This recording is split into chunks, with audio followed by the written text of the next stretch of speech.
What's up, guys? I'm SaltEMike, and this is your Star Citizen Week in Review for November 3rd, 2025. The next phase of Frontier Fighters Finale started this week. Engineering is finally in players' hands on the Tech Preview channel, and so was 4.4 with Nyx. Wow, all that and even more on today's Week in Review.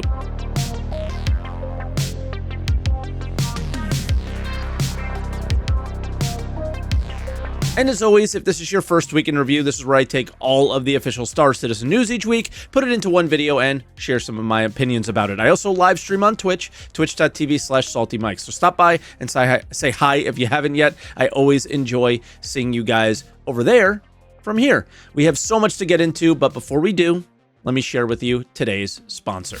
Thank you to Boot.dev for sponsoring today's video. They are back. For all the armchair developers in my comments, you yourself can become a back-end web developer using Boot.dev's innovative and just honestly smart lessons towards your goals. You will learn back-end web development from start to finish with Python and Go programming languages, but what makes these lessons so different and I think cool is they use modern game design to create a self-paced but captivating RPG game that teaches you how to code. The newest feature they recently launched is the Training Grounds, and it's a place where you can grind infinite challenges to give you as much practice as you need as you forge ahead in your coursework. So you can even give it prompts to work on certain weaknesses that you have that you want to improve on. Learning to code is not a get-rich-quick scheme. It takes a real amount of time. It's a real deal course, around 12 months. It goes properly in depth in both theory and practice. Now, here's the really cool part.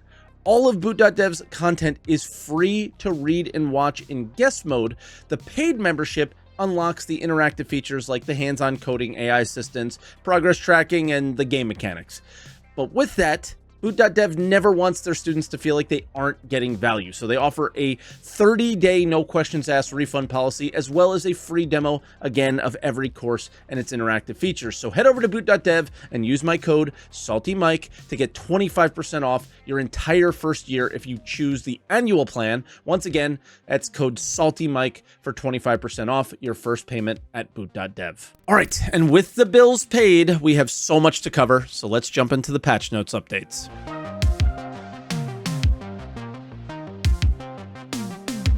All right, and this week we start out on Tuesday with the Frontier Fighters Finale Phase 2. So I clearly expressed my opinions about this event earlier last week and stuff, but I will quickly reiterate them. The event feels like nothing we're doing has any sort of real impact, right? The missions are identical no matter which side you choose, and we're just doing it for the rewards. So I just simply got into a group and shared as many missions as possible, so we all got it done as soon as possible. So yes, you could share and you gain the points. It's not split or anything like that. You will likely see tons of mission sharing during the footage that's playing over me talking, but the key thing here is mission types. So you will gain on the second track if you do missions labeled Siege. If you're already done with week 1, don't do missions labeled Recon, because then you will put points into week 1 and not week 2.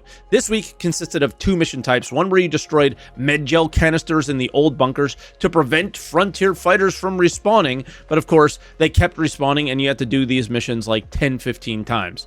And then the other is a simple ambush mission, although this one seemed to fail a lot for me quite randomly, so hammered this out with the org mates in about an hour, maybe a little bit more. Let me know how your ambush missions worked, but mine were just being weird.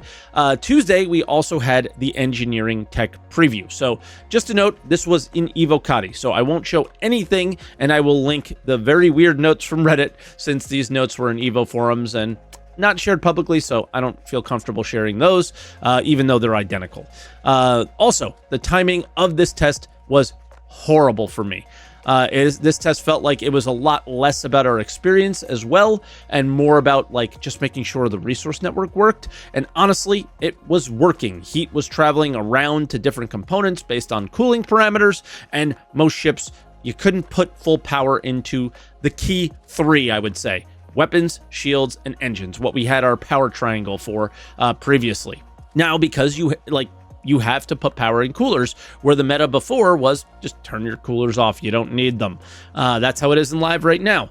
This made things feel very weird and different, to be honest. I feel like their goal with this was to have engineers like moving power around a lot on multi-crew ships, but this was also the same thing on single-seaters as, well, that's what I focused on for the test for me because, well, the timing, like I said, was bad, and I was alone playing, and I didn't have any friends to play with at the time because it was super late at night.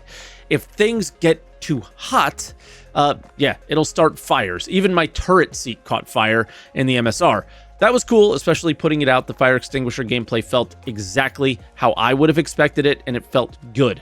What was especially nice was how smoothly the fire expanded. It gradually grew over time, and it felt incredibly natural, so I think the team killed it there.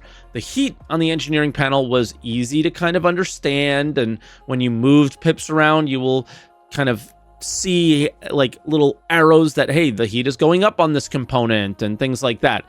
The issues I had here were a lot of issues in these ships in the PU, were just like I couldn't get those ships to take off, or I couldn't get the ships to spawn, or I had tons of issues with that specifically, but not as much in Arena Commander. But what we don't have access to in Arena Commander is the repair tool.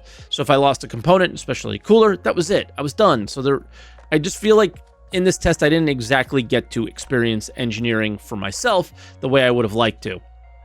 The engineering panel has a lot more information on it now, from room temperatures and buttons to vent individual rooms from the panel, so and so on, basically. But like the rest of the test, I wasn't sure how functional all this actually was working, because I would vent a room, but there would still be fire there, and my biggest feedback was armor wasn't in.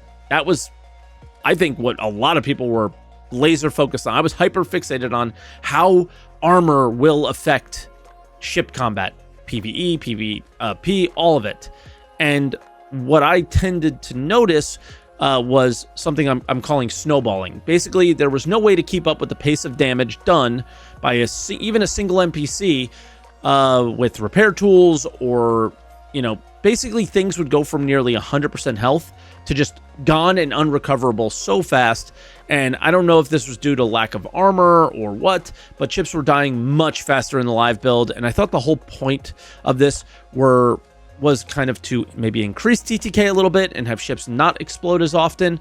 And I know this was listed in the known issues in the notes, but power plants would just, continue to be, would go under duress basically and then explode, and you couldn't do anything about it. So if you want more on the test, I suggest checking out my SaltEMike.tv channel video as I go into much more detail. I even bring in PC 101 to talk about his experience, because he was doing more of the multi-crew style stuff, and that was really helpful.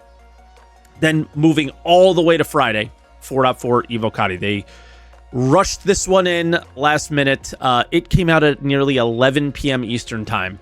And it was Nix and 4.4 to Evocati testers. And just like the engineering test, if you want more detail, head over to the TV channel. I did a more in-depth video there.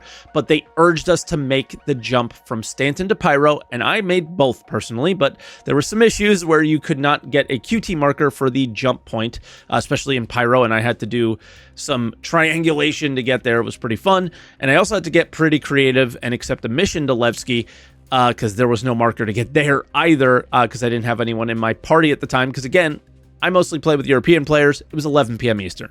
That's crazy.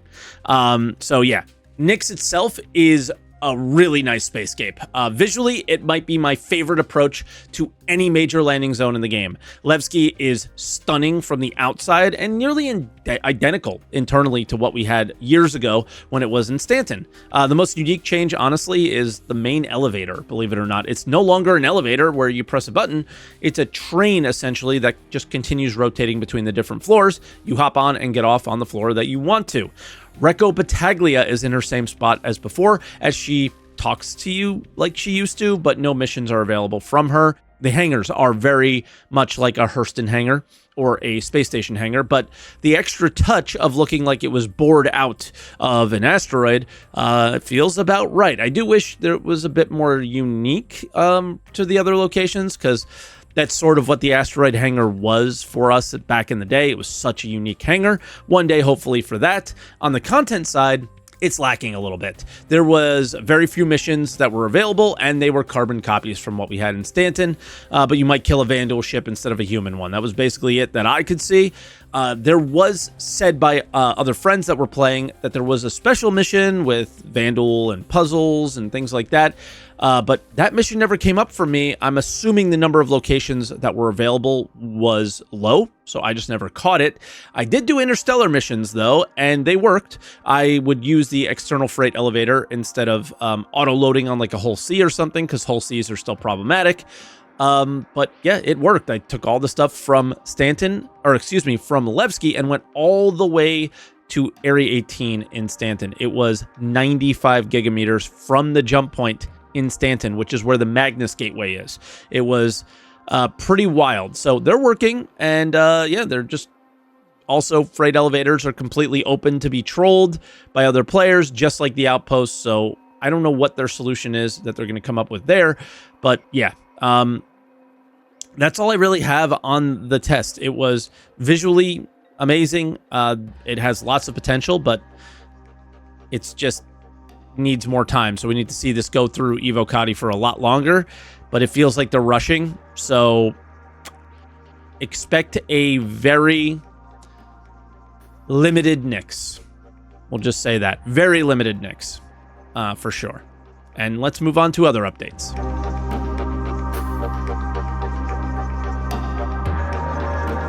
All right, and as always with other updates, we'll start with a sneak peek. And this is, yeah, it's a sneak peek, I guess, for a lot of people. It's Nyx. And there isn't anything exciting in the image, I would say, really. Let me know if you guys noticed something that I'm not noticing, but this is just an inventory kiosk with Nyx flair to it. So don't get me wrong, I love the fact that we're getting another star system, because what does Star Citizen do best? The visuals of the locations inside and out, and it's just showing that it's what you would expect from them at this point. Then jump point. If you're a subscriber, this is quite an issue. And yeah, the main thing is that I found interesting was a mention of a new animal towards the end of the art, I guess the end of the magazine, and it's used in research for like what sounds like the regen crisis, so maybe we'll see a new animal soon. Dev posts, we get a bunch of posts from Declan, who we saw quite a bit over the last year or so when he covered a lot of crafting and base building and inventory updates for us. So let's dive into what he has for it. Base rating is the first one, and yeah, they kind of start out with that, and we'll say base building first.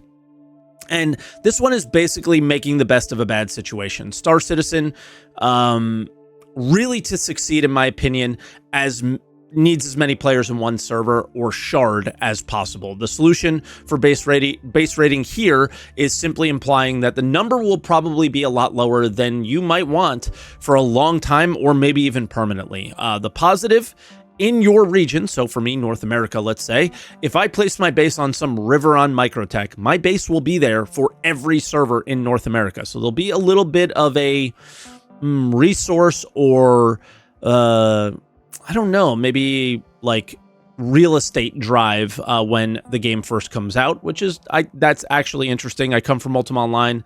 That was one of the key factors and features in Ultima Online, was its real estate system. So yeah, having a loose impact, at least on the sandbox in that way, is a positive. I think I really do like that.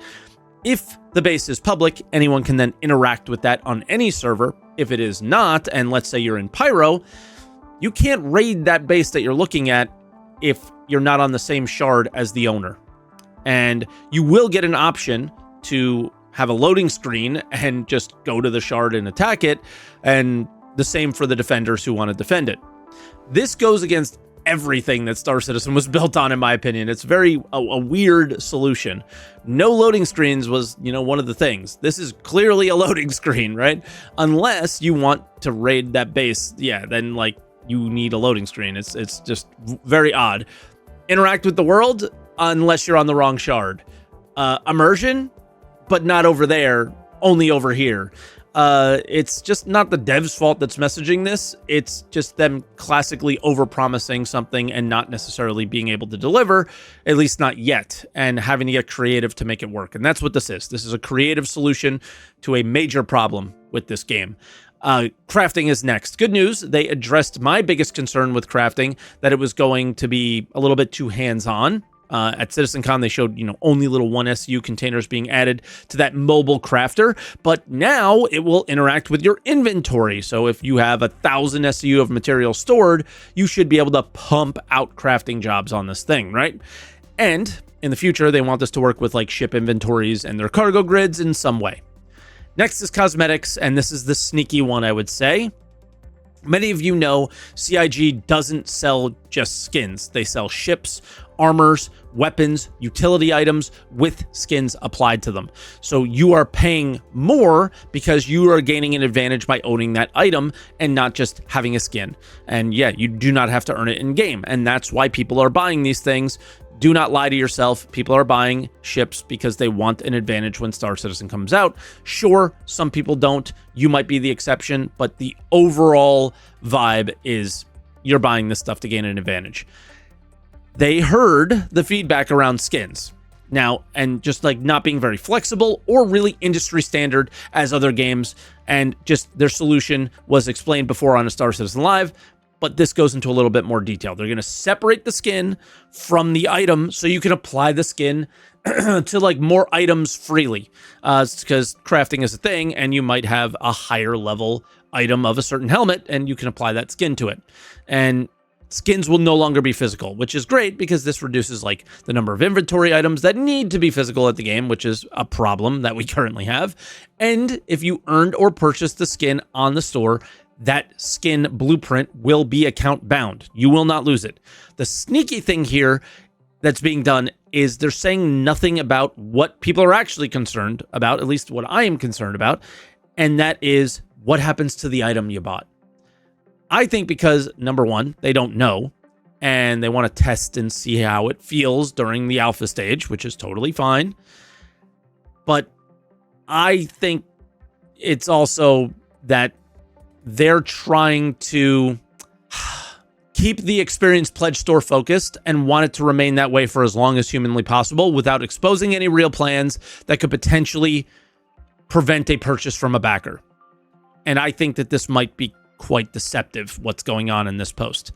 The mention of finding or crafting a better version of an item is still applying a skin to it is obviously great.